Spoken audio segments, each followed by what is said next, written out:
এই যে পুতুলের মতো যে হাতের ডান দিকে যে একটা পুতুল আছে না, এই পুতুলে টাচ করলাম আমি। টাচ করার পরে এখানে এই যে দেখেন মাই ইনকাম নামে যে অপশনটা আছে, মাই ইনকামে গেলাম আমি। কেমন? তো এই যে দেখেন আমার এখানে $14 আছে, এখানে লেখা আছে 14। তো এই $14 হলে 14,000 বিনস আর কি। তো আমি এখন কি করবো, এই যে দেখেন এখানে উপরে উইথড্র নামে একটা অপশন আছে, কোথায় দেখতে পাচ্ছেন? এই যে দেখেন এই যে উইথড্র। তো উইথড্রতে টাচ করব। টাচ করার পরে যখন উইথড্রতে আমি ক্লিক করব, এই যে উইথড্রতে ক্লিক করার পরে এই যে দেখেন এখানে সেন্ড বিনস নামে একটা অপশন আছে, এই যে এখানে সেন্ড বিনস। তো আমি এটাতে টাচ করলাম। টাচ করার পরে দেন হচ্ছে এই যে এখানে রিসিভার আইডিটা লিখতে হবে, নম্বরটা। রিসিভার আইডি আমি কি লিখব দেখেন, রিসিভার আইডি আমি লিখতেছি 40700।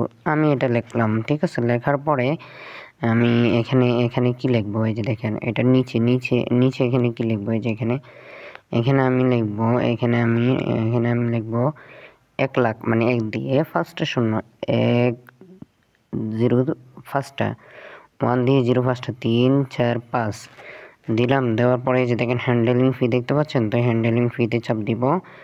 এখানে ফিতে চাপ দেওয়ার পরে এই যে দেখেন এখানে গিভওয়ে নামে একটা অপশন আছে, দেখতে পাচ্ছেন গিভওয়ে। তো আমি গিভওয়েতে ক্লিক করব। ক্লিক করার পরে এই যে দেখো আমি এই যে এখানে গিভওয়ে লেখা আছে না, এই যে গিভওয়েতে চাপ দিবা, এই যে গিভওয়ে।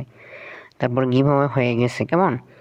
তো আমি ব্যাগে চলে আসলাম। ব্যাগে চলে আসার পরে এই যে দেখো এখানে যে আদার্স নামে যে অপশনটা আছে, কোথায়? এখানে হাতের একদম 3 নম্বর অপশনে যে আদার্স নামে যে উপর দিকে টান দিলে, আলতো করে উপরের দিকে টান দিলে এখানে লেখা ওঠে এই যে 25/12/02, মানে কত তারিখে উইথড্র দিছিলা, এই বিনস ট্রান্সফার লেখা আসে। এই যে দেখেন একদম উপরের দিকে টান যখন দিবে তখন লেখা আসবে বিনস ট্রান্সফার, এই যে এটা লেখা আসবে।